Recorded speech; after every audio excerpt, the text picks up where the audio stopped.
The show starts in 3, 2, 1, go. Good morning, CaneSport. It's the 10th of December, 2025. I'm Gary Ferman, the publisher of CaneSport.com. Joined once again this morning by our managing editor, Matt Shodell, as we discuss the news of the day. Presented today by Modelo, your go-to source for your game day refreshments through the college football playoffs. Modelo is the official beer of the college football playoffs. We'll be talking more about Modelo later. And by Caneswear, your destination for all your Miami Hurricanes merchandise needs here during your holiday shopping season. Make sure you make a pit stop at Caneswear, the store, 2655 South University Drive in Davie, or at caneswear.com. Talking a little bit more about Caneswear later as well. But Matt, we sent you to the lab in the last few days. The wait for this game, to have to wait almost like 2 weeks to get this thing going with Texas A&M and College Station is absolutely brutal for everybody. But we figured, let's not wait to start figuring this thing out. So we threw you into the lab for a couple days. You watched an enormous amount of tape of Texas A&M and emerged feeling relatively good about the matchup that Miami faces here a week from Saturday. But with complete respect for the 11-1 season that Texas A&M has put up, they do have some very good players, particularly on the offensive side of the football, where they could, create fits for the Miami defense if it doesn't show up ready to play. And we'll talk a little bit more about that. But let's start with the other matchup first, and that is Miami's offense going against Texas A&M's defense. Now, the thing is that Texas A&M has a guy by the name of Cassius Howell. Okay, he's Ruben Bain with much better stats, and people like I know, like I haven't been overwhelmed with Bain's complete body of work this year. You guys know that. And when I see the type of performances and numbers that this guy Howell, who is a transfer from Bowling Green, has put up in relation to Bain, for example, he's got, I think, about 11 sacks. Bain has 4.5. He's got more pressures, more tackles for loss. He is having an incredible football season. And that, the matchup that Hal has with Markel Bell is without question going to be one of the key matchups of this game. And if Miami can win on the perimeter there and slow down Texas A&M's pass rush, which statistically is about the best in the country, then the Canes will have a great chance to score some points. And it's kind of weird, but the more I've looked at this thing, Matt, I've come to the conclusion that the way that they played offense the last 4 games, which has excited everybody, put up a ton of points, may or may not be the best game plan for this particular game. And I'm thinking they need to go back to more of like a Notre Dame game plan, maybe not with as many runs up the A and B gaps, but I'm not so sure they don't need to put this game in the hands of the offensive line and the running backs as opposed to Carson Beck. But I'm going to give you the floor. You did an enormous amount of studying of that Texas A&M defense. Give us a feel for what you think Miami faces here in the game. And I guess we're now about 10 days away. Thanks for having me on the show. Long-time listener, first-time playoff team. What are they calling? They're calling this the We Beat Notre Dame Bowl because Miami and Texas A&M both beat Notre Dame, right? So very excited to be part of the We Beat Notre Dame Bowl. God, I wish people would stop talking about Notre Dame. Oh, I'm so sick of hearing about Notre Dame. I mean, I don't know what's more fun, rooting for Miami or rooting against Notre Dame. It's sort of like, oh my God, 50-50. What do they call it? 6-7? Is that the saying now? It's 50-50. What a bunch of crybabies up there in South Bend. Jeez. Yeah. So anyway, as we look at the, I don't think he used a Notre Dame game plan, but The good matchup for Miami to me is going to be Miami's offense against the Texas A&M defense. Like, as I look at the Texas A&M offense, I feel like that's the strength of their team.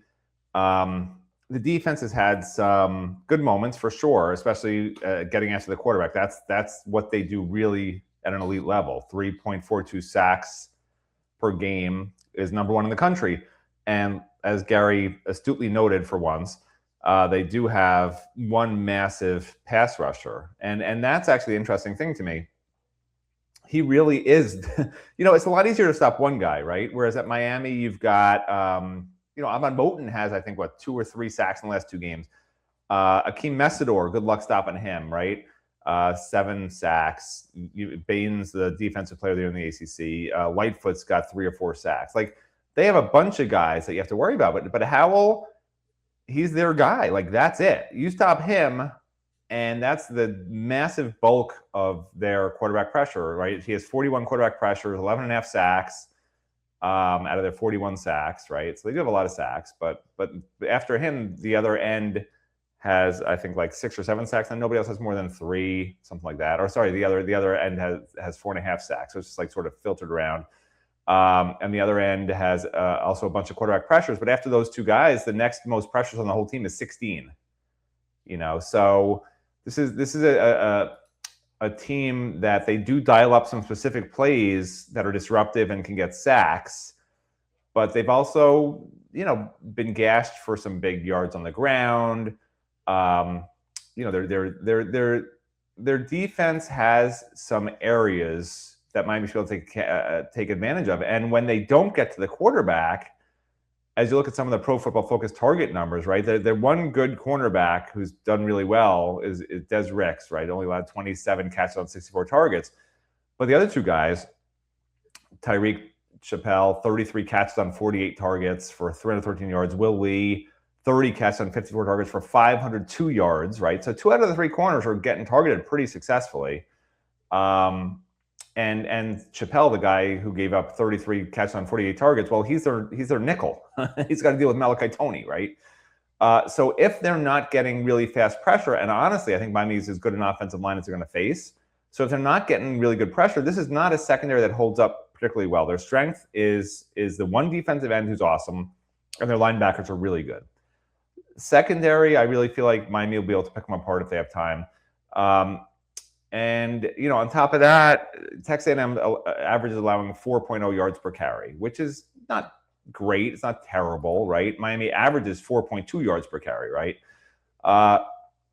So Miami should also be able to have some success running the ball, especially with Miami's, sort of success with Jordan Pringle more recently, averaging 6.2 yards a carry, whereas Marty Brown averaged 3.9, Mark Fletcher at 4.9.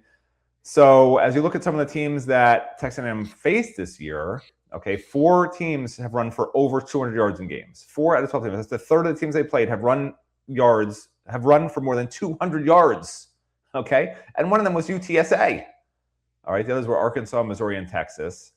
Arkansas had 268 rush yards and 8.4 yards per carry. Okay.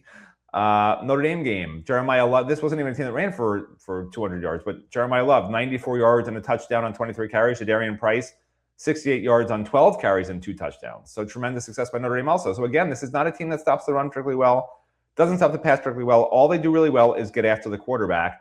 And if they don't get to the quarterback, they're going to be in trouble. Okay.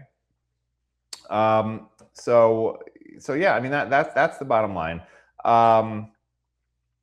And they also, they have struggled not just up the middle runs, but to the fringe runs, like the Washington kid who had all the success against them for Missouri. He had 6 carries for 70 yards around the edge, according to Pro Football Focus, and 10 runs between the tackles for 77 yards. You look at Florida, right? Their top back averaged 3.61 yards per carry in that game, and Florida couldn't get anything going in that game, in the run game, right? And they still averaged 3.6 yards per carry. They just didn't run the ball that much. So a lot of these teams also, this is also skewing things in favor of the defense. As the defense has had some struggles for Texas A&M in different games, also keep in mind with those struggles, they're in the top 10 in time of possession because their offense is so good, long, sustained drives. So the defense is not even playing as much as other defenses in the country and they're still getting gashed at times for these explosive plays and these running, big run games and things like that. So yeah, the Texas A&M defense, I think it's a good matchup for Miami's offense. And I'm sure we'll talk about it in a minute. But it's sort of a much different story as you look at the Texas A&M offense. To me, I think that's really where the problem's going to come in. All right, let's talk about that in a minute. Let's keep this focused right now on their defense. So, like you said, the secondary can be had if they have time, okay? Which, I'm sure you're right on that. Now, but the question is this. So you're going into a game on the road in one of the tougher environments to play at in college football. And by the way, I'll add this. Their secondary has 3 interceptions. Their whole team has 3 interceptions. All right, C.J. Carr threw for 293 yards. Arkansas's quarterback threw for 256 yards and 3 touchdowns. DJ Lagway, who we know is terrible, 245 yards and 2 touchdowns. Yeah, there have been some quarterbacks who haven't played great against them. Auburn, Mississippi State, and Missouri were all held under 150 passing yards. But again, they're limited in possessions, and you see these moments in these games where passing is just exploding on them and running games just exploding on them. You don't see that against Miami, right? I mean, Miami's defense has been consistent. Texas A&M is very much up and down on defense. So sorry, go ahead. Okay, so they have to make a decision, okay, because they got stale offensively as the season progressed in the first half or so of the season, and it really reached the head in the Louisville and SMU games where they scored 20 and 21 points and lost both games. And they were at a crossroads there, no question about it. And they became much more wide open and started throwing in a bunch of trick plays and just played with a much more free, open approach to offense, and it was effective. And they won these last 4 games, pretty handily. So now, you're going on the road to one of the toughest places to play in college football, and you have a decision to make. Do you say, well, we're going to do what's worked for us these last 4 weeks, and we're going to stay freewheeling, wide open, which means that you now are exposing yourself to that pass rush that Texas A&M has, which is, one of the best in the country, if not the best in the country. And you're exposing Carson Beck to pressure where we know it's very well documented now throughout his career that his efficiency level when he's under pressure goes way down on the scale than, when he's not under pressure and he's in rhythm and he's executing the play action plays and things like that and the RPOs. And he's much more of an efficient quarterback in those situations. So they have a decision to make. Is the pathway to victory here to feature the running game again and put this thing in the hands of the running backs? And I'm not talking about getting predictable, just running up A and B gaps, okay? Because they've had a lot more variety to the running game over the last month or so. You can continue the outside runs, the jet sweeps, things like that. But is the pathway to victory more favorable by controlling the game with your run game and your quality running backs than the flash and dash of trick plays by Malachi Toney and putting it in the hands of Carson Beck? And I think, Matt, we can pretty safely assume that Texas A&M is going to be ready for trick plays. They've been featured enough over the last month that they're going to be looking nonstop for trick plays. So when I sit back and I process everything that I'm seeing, and I look at your work and what you're seeing, and I definitely reach the thought process of that Notre Dame game plan might be the right game plan for this game. I mean, if I don't know how to respond to that. I haven't watched the Notre Dame game again recently. Well, they featured Mark Fletcher, Marty Brown with some passes sprinkled in. You still had the downfield throws to Toney. You had the C.J. Daniels spectacular catch. I mean, they went down the field still, but the game was controlled by their dominance at the line of scrimmage. I mean, yeah, you have to win the line of scrimmage, but here's what I think. And now we're talking about Miami's offense, right? Which we haven't really discussed yet. So yeah. We talked about Texas A&M's defense. So Miami's offense in general, yeah, you have to look at the defense you're playing. But if it's not a great defense, and I don't think this is a great defense, I think Miami should do what it does best. So to go back to the game one strategy of pound the ball up the middle and throwing safe passes, the problem is, and we haven't talked about it, the problem is Texas A&M is going to score some points. As good as Miami's defense is, this is an offense unlike anything they've seen to this point. The best slot receiver by far they're going to have to face. Probably Keontae Scott's out still, even though Mario says he's moving a little bit. I assume in a wheelchair, but he's moving at least. No, he's supposedly running around a little bit, but I don't think he's going to be ready personally. And if you have Marquise Fitzgerald, the true freshman, on the top slot receiver in the country, along with Malachi Toney, which is Casey Concepcion, that's a bad matchup. Plus, you have the best mobile / passer Miami's going to have faced all year. Like, this is a guy who can run and can pass better. He's not a pure passer, not a great pure passer, but he's a better passer than his other running quarterbacks. The FSU guy is better than that guy. Who was the other running quarterback? The USF guy, Brown. I think he's better than that as a passer. And he's got better receiving weapons. He's got a really fast outside receiving threat, and he's got Concepcion. Their run game, I think, isn't that great, although they have a speed back, but it doesn't really break a lot of tackles. But we'll talk about that in a minute. But with the assumption that Miami needs to score probably 24 or more points to win the game, which I think they do. I think Texas A&M hasn't scored under 24, maybe one game all year they scored under 24, something like that. I'll look at that in a minute. But when you have to score that many points, I don't think you should be playing conservative. Miami has the weapons to take advantage of a Texas A&M secondary. Like, to beat this team with really good linebackers, and decent enough front seven, in other words, like, you need to take advantage of a bad secondary, in my opinion. Like, you watch on film and these cornerbacks aren't turning to look for the ball. That's why they have 3 interceptions as a team, right? They're getting beat off the line. They're allowing explosive plays in the passing game. And if Miami's going to sit there and throw these, quick outs, receiver screens, running back, maybe some running back screens, and just like not push the ball down the field consistently and try to run in the A and B gaps with Mark Fletcher again, that's a surefire way to have a close game and probably lose on the road. To me, on the road, you need to really shock the other team.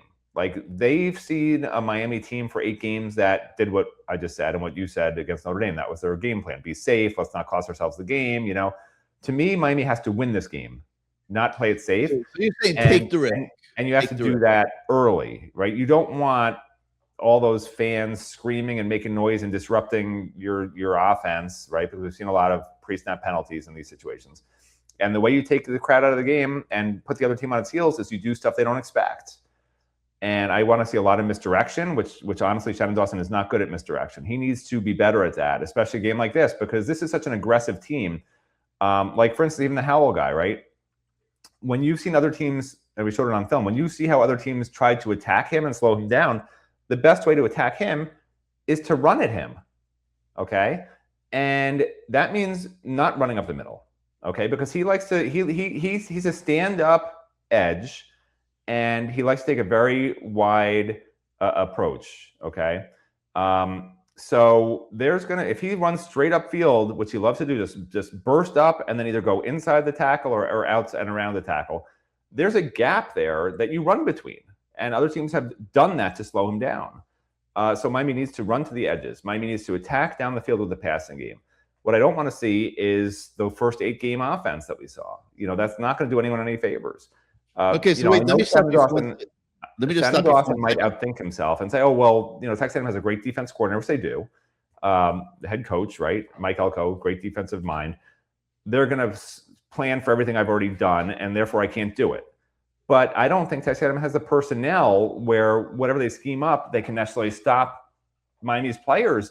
Down the Keelan Marion down, running some posts or even just some go routes.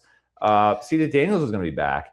Obviously, Malachi Toney can take a lot of attention in the middle of the field, and Shannon Dawson can use that to his advantage. They're going to be bracketing him. They're going to be giving him attention, right? So that you can use to your advantage. But other than that, I don't want to see Shannon Dawson taking away the things that he does well and his players do well because he says, "Oh, Texas A&M will stop him." To me, that's ridiculous. You don't pack in your game plan. It's not like in soccer where you have a 2-0 lead and 10 minutes are left. and you're packing in, and you're packing it in. Like, you don't need to do that. You need to attack. And so I hope that's Shannon Dawson recognizes they need to score. This is not one of those games like Mario Cristobal says. This is a complimentary game. This is going to be a game where you have to outscore the other team. It's not going to be. You're saying respect the opponent. Know that you may have to get into the 30s to win this game. Don't dial back what you've done the last 4 months because you're facing arguably the best defensive line in the country from a pass rushing standpoint. Take the risk. Make Carson Beck perform. He may have to do it under pressure, which he has not been good at earlier in his career, but take that risk because you need to score in the 30s to win this game, and anything less than that is not going to be good enough. And that's the Matt Shodell path to victory. And I hear you, man. It's like that's how I think. That's how I think all the time. Like I think there's two games. There's 2 games out of 12 where they haven't scored 30 or more points. Like period, the whole year. Right. Yeah. And they've played some decent teams. Like, they're not playing nobodies in the SEC. I know they didn't play the hardest SEC schedule you could have, but they're playing decent teams. So, like, to sit here and say, oh yeah, Miami's defense will hold them to 10 or 17 points. I mean, maybe it will, which would be fantastic. But it's not something you can bank with everything on the line here, trying to go contend for a national title. You're saying grab it, go after it, don't be scared. What you don't want to do is have a couple of first series where you're conservative and all of a sudden you look at the scoreboard, you're down 10-0 on the road. Like, that can't happen. And we've seen, and it hasn't happened the last few games because let's face it, Miami hasn't played real good offenses the last 4 weeks, quite honestly. But we've seen, and as good as Corey Heatherman is, we've seen other teams, those first drives or two, have success over those first 8 games against this defense. And then Corey Heatherman makes adjustments. The players sort of understand what they're seeing, and they're much better after that. I mean, that's happened, I think, out of the first 8 games, probably happened in 3 or 4 games where they had a slow start on defense. And not that that'll happen in this game, but the offense has to understand that this is not a feel-it-out game. This is not a, hey, let's just keep it close in the beginning until we sort of can really see what they're doing to us. This is a game where you take it to them, and you hope you got it right. You hope you got it right. Because let's face it, Miami's a slight underdog, but they're an underdog for the first time all season. Oh, I guess Notre Dame, they were an underdog, but we all knew they weren't really an underdog that game.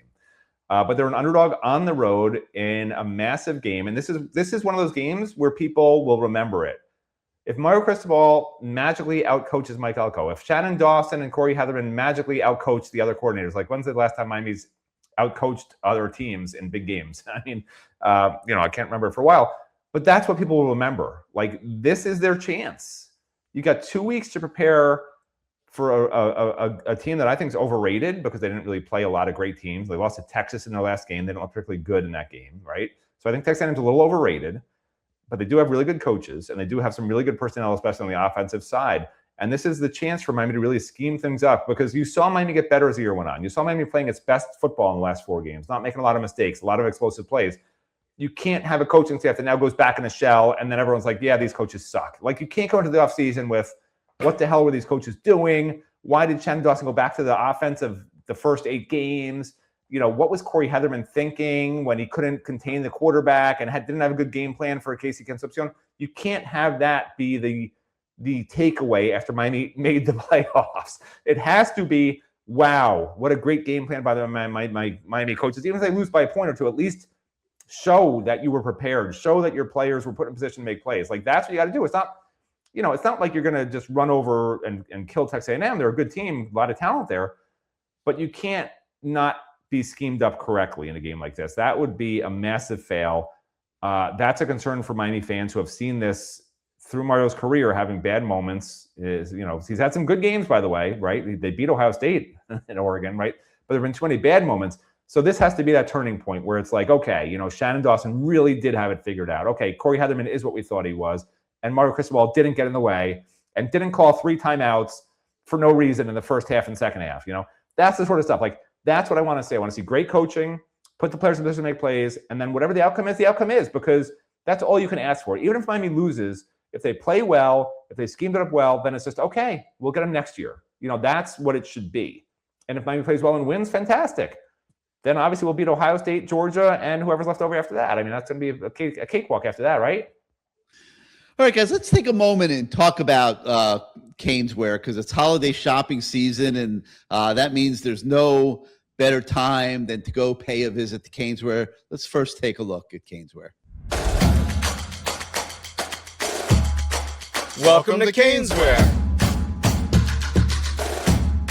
New store, new items, same great experience. Family owned and operated since 2010, Caneswear has the latest merchandise from the Miami Hurricanes, Miami Dolphins, Florida Panthers, Inter Miami CF, and more. Come visit us at our store in Davie on University Drive, just south of 595, or online at Caneswear.com. Caneswear, the spot Miami fans shop. It doesn't matter what you need for the holidays, who you need it for. The Canes are in the playoffs, man. That means you want to give the gift of the Canes to your significant other, your kids, your neighbors, your friends, your coworkers, and you will be able to find all that you need at Caneswear, where they've got a little bit of something for everybody. We're talking about t-shirts, jerseys, polos, hats, hoodies, flags, magnets, all different sizes for men, women, kids, pets. They will even dress your pet. So you can't leave your pet hanging for the holidays. So at Caneswear, you can make sure that that your pet is covered when everybody opens gifts as well. So they are at 2655 South University Drive in Davie. If you're in South Florida, pay the store a visit. You will not be sorry. If you can't make it to the store, you can shop at Caneswear.com 24 hours a day. And like I said, stocking stuffers, whatever you need, you will find at Caneswear. So get there, 2655 South University Drive in Davie, or Caneswear.com for all your holiday shopping needs.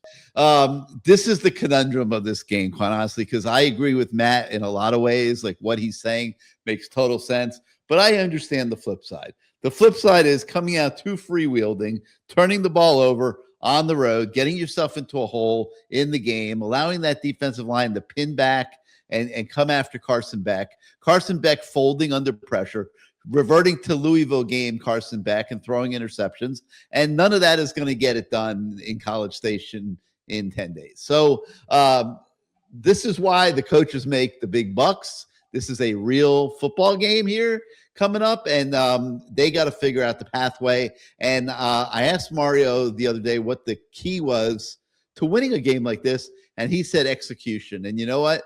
He's not just speaking coach speak, because they will have a plan that they feel can work, but it's going to be about the execution of it. And under the intense pressure of a playoff game that nobody on this roster, including Carson Beck, I don't believe, has played in a college football playoff game. So so interesting and so many ways to break it down. But if Miami can do both, you got to be able to run the football. They've shown that they can be run against, establish that, and then work the pass off the run game, a lot of play action, then I think there could be huge success offensively in this game, and that could be a very favorable matchup for the Hurricanes. And we'll keep looking at it more and more here in the coming days and throwing more at you. But on the website that you can go look at today, we have a film breakdown of Miami versus Texas A&M's defense and what might work, what might not work, and you can formulate your own opinions based on that enormous amount of data that we're throwing your way. Matt, one point you made in this exercise was the possibility that somebody like an Elijah Lofton, who has steadily been contributing more the past few weeks, might be able to emerge in a game like this. I mean, look, they have 2 weeks to prepare. Okay, Miami has 2 weeks too, obviously, to prepare for Texas A&M's offense. They have 2 weeks to prepare for Miami's offense, man. That gives their defensive coordinator a lot of time to hone in on tendencies, where they might have advantages personnel-wise, and things like that. So any new wrinkle that you can bring to the stadium here in this situation can work advantageously for you. And we all know that Elijah Lofton is one place where Miami has shown it can go from time to time, but has not sustained it over the course of the season. And Matt, you brought up the possibility of maybe a little bit more Lofton in this game, and it sounds sound to me. Well, I mean, so you look at like the Texas game this past the last game they played, and the Texas tight end was like breaking free constantly, and he's not even a receiving tight end. He had a ton of yards, but he has like 300 yards in the whole season. And then as you look, as good as Texas A&M's linebackers are against the run and blitzing at times and stuff like that, they're terrible in helping out against the pass. The York guys allowed 26 catches on 35 targets for 214 yards. Sanford won. The Sanford kid 20 catches on 28 targets for 185 yards. And they have another guy who's coming back, Scooby-Doo or something. I don't know his full name. Scooby Williams. I don't know. But he's coming back off injury. But the point is, and we put a couple of the clips in, like they're totally lost. When it comes to coverage, like 2 different plays against Texas. 2 guys went with one receiver and they just left the tight end to do whatever the hell he wanted by himself. Like no one even went with him. Like just total miscommunications.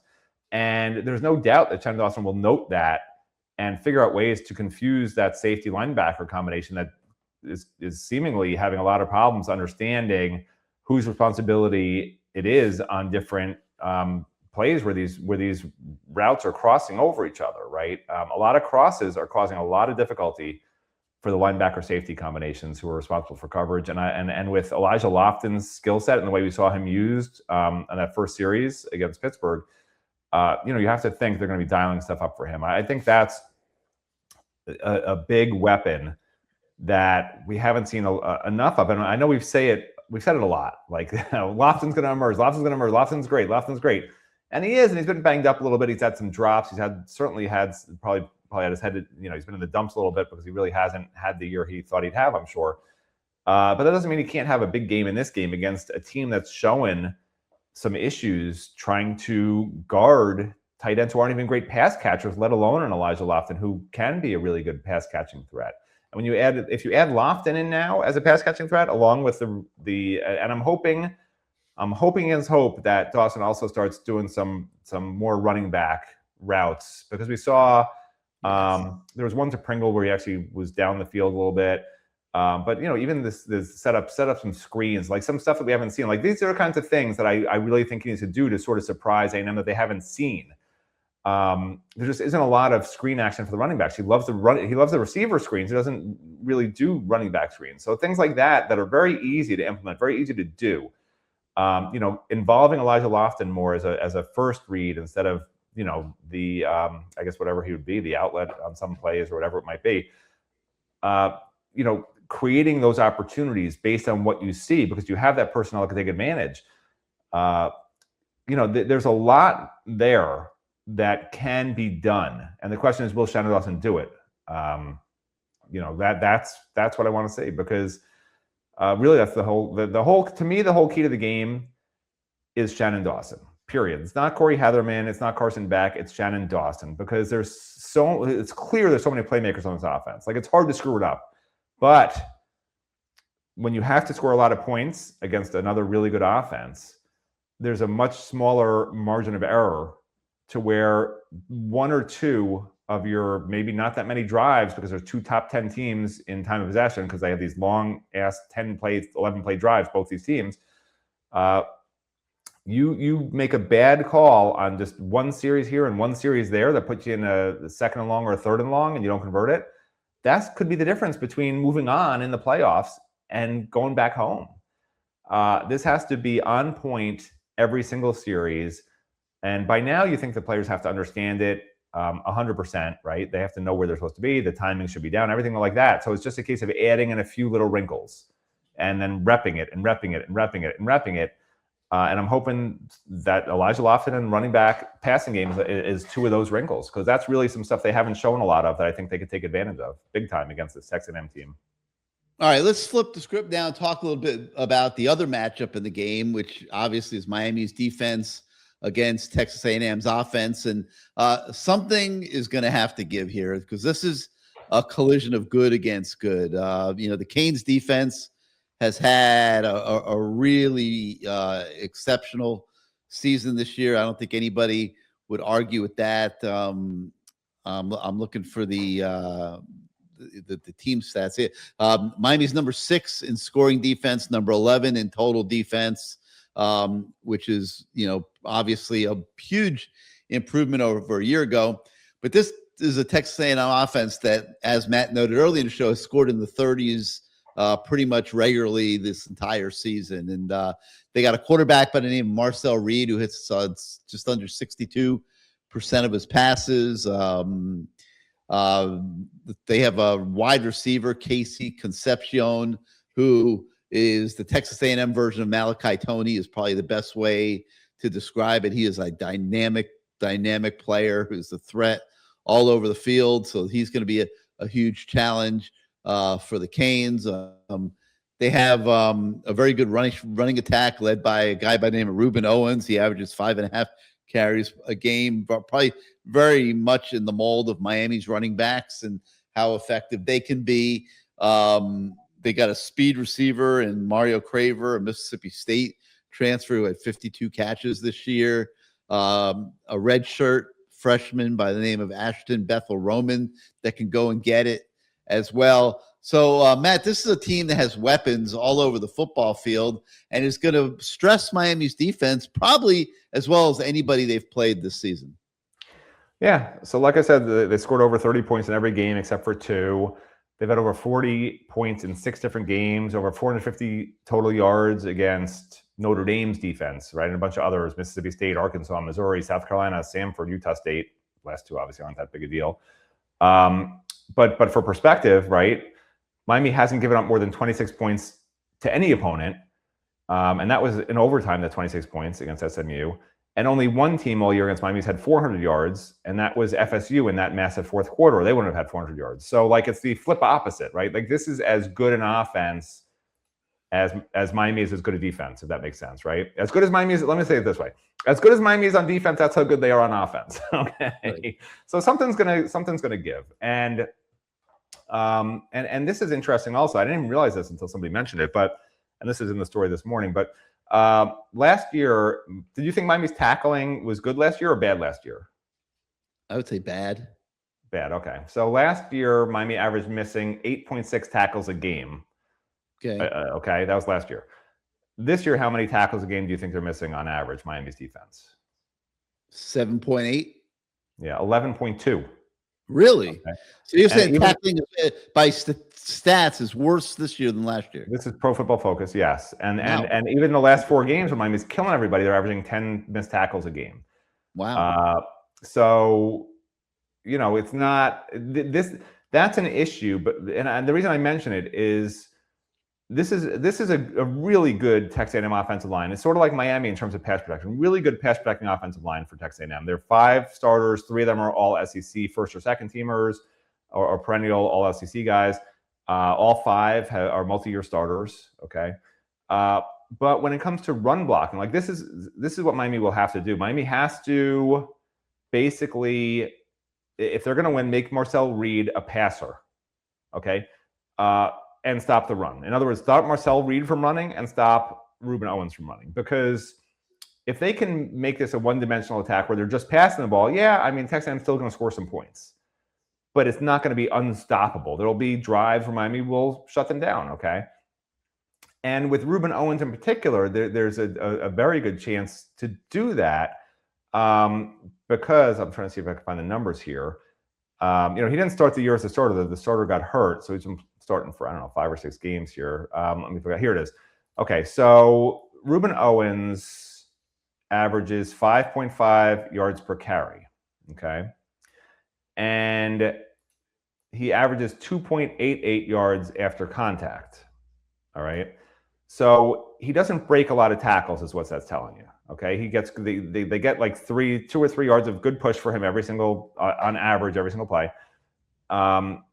And that's about it. And, for comparison, Pringle averages 3.72 yards after contact and a whole extra yard. Fletcher, 3.4. Marty Brown's about the same as Owens. But Owens is a speed back, but he just has this upright style of running. And, remember, for those who remember Roger Craig, it's not quite like Roger Craig, but it's sort of the high knees and the upright style. And that's easier to tackle than a smaller back or a guy who's a low center of gravity, low to the ground. So that's why I bring up the missed tackles. If you miss tackles on Ruben Owens, he's gone. Like, he's got that speed element, even though he's a taller back, 5'11", 210 or something like that, 205, whatever it is. He's gone. So you cannot miss tackles on Ruben Owens. You cannot miss tackles on Marcel Reed when he's scrambling. That's honestly the key on defense for Miami. Like, stop the run, but the way to stop the run is just don't miss tackles like they have been. Okay, that's a massive priority. And then I already mentioned, Fitzgerald on Concepcion. That's going to be the big mismatch. Just like we mentioned Markel Bell against Howell as a big mismatch in favor of Texas A&M. This is the other big matchup in favor of Texas A&M that Miami has to figure out. Just like other teams bracketed Malachi Toney, Miami may have to use an extra personnel. I mean, I know this is the problem, right? Can't let him beat you. Well, yeah, but if you're going to spy the quarterback, how do you also have an extra person to bracket the slot? You don't. It's one or the other. And this is the problem that opponents have. This is why this team hasn't been stopped by anybody except for a team or two in terms of holding them under 31 points. It's just very, very difficult to do. And then the other thing is, even if you do all that, there's a transfer they got, Mario Craver from Mississippi State, who's 5'9" and runs like the wind. And he's also got 825 yards receiving on the year. So if you're going to bring the safeties up to help against the run, or a safety or a linebacker, and assign him to try and help stop the quarterback run, you're going to maybe use an extra DB to try and bracket the slot. Well, now you got one-on-one coverage down the field, and you better hope that Xavier Lucas or OJ Frederick hold up against a guy who runs like the wind. To me, Lucas is better against more physical, bigger receivers for sure. I don't think he's a good matchup in that situation. So you got to have Frederick at the top of his game, coming off injury and really being 100%. And we'll see if he can hold up on that. But there are multiple issues, multiple problems this offense creates. And that's why I said at the beginning of the show, I'm not too concerned with the Texas A&M defense stopping Miami. I'm very concerned with Miami's strength, which is its defense, having probably, as I sit here now, I'm going to predict they have the worst game in terms of yards allowed and points allowed. I'm going to predict that right now. And I know fans are going to complain and yell at me and, oh my God, he's such a Debbie Downer. It's just what I see. I'm not going to lie to people. Like, that's what I see. I see the best offense Miami's facing all year. So therefore, they probably will get the most yards and most points Miami's allowed this year, especially considering Miami has barely given up any yards and points all season. One team had 400 yards, and that was 404, and nobody's had more than 26 points. So I think if Miami's offense can get up 27 points, 31 points, somewhere in that range, they'll have a chance. Which again is why Miami has to be so, you can't, if Miami comes in there playing complimentary football and trying to grind it out on 3rd and 3s and 3rd and 2s, every drive converting a 3rd and short to 3rd and manageable, and try to convert them so that they keep the other team's offense off the field, that's a pretty good way to fall behind early by 10 or 14 points. And then you're in trouble. I just want them to come out firing. I'd rather they go 3 and out, trying to push the ball down the field, than convert 2 third downs and wind up punting from midfield. Like, I want them to take that chance. You're here, you're in the playoffs. Let's take the chance. You got the players, you got the playmakers. Carson Beck's it's not going to be too big a moment for him. He's been in the playoffs. It's not like you have to coddle your young quarterback in his first playoff game. Like, this guy's been there, done that. He's not going to fold under the playoff pressure. I don't think so.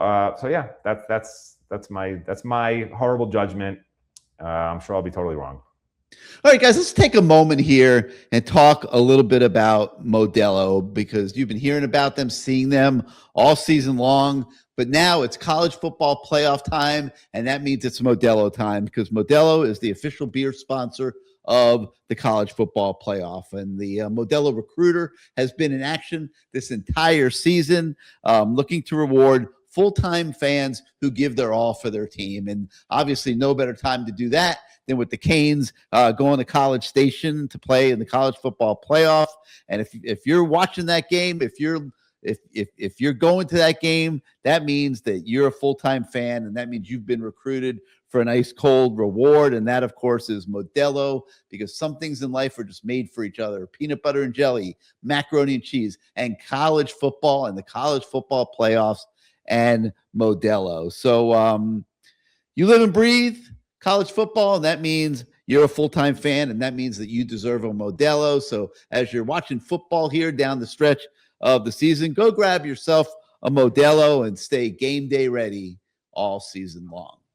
All right, Matt. So, we've broken it down. It's a preliminary look. We'll be doing so much more here over the next 10 days, but I think we've given everybody a pretty good flavor for the challenge that the Hurricanes are facing here in these days as they're preparing for this game. We don't know if this one's the toughest of the season or whether Notre Dame was. Remember when Notre Dame and Texas A&M played earlier this season? It literally was a one-play game. I mean, and so that means that these are all very high-quality, relatively even football teams. When you talk about Miami, Texas A&M, and Notre Dame, and I think you can expect a game that certainly goes into the fourth quarter, and big plays down the stretch are going to decide it, and hopefully it's the Canes that are figuring out a way to do that. But we will be continuing to break this game down from all directions here in the coming days as we count down to the kickoff. But that's going to conclude it for today for Good Morning CaneSport. You guys have high school state championships coming to FIU this week. We'll have tons of coverage of that coming your way. A lot of Miami recruits and future targets are playing with it all on the line this week, and we will be out there in full force and bring you tons of coverage of that. But for now, for Matt Shodell, I'm Gary Ferman. We thank you so much for starting out your day with us today, and we will see you next time, everybody.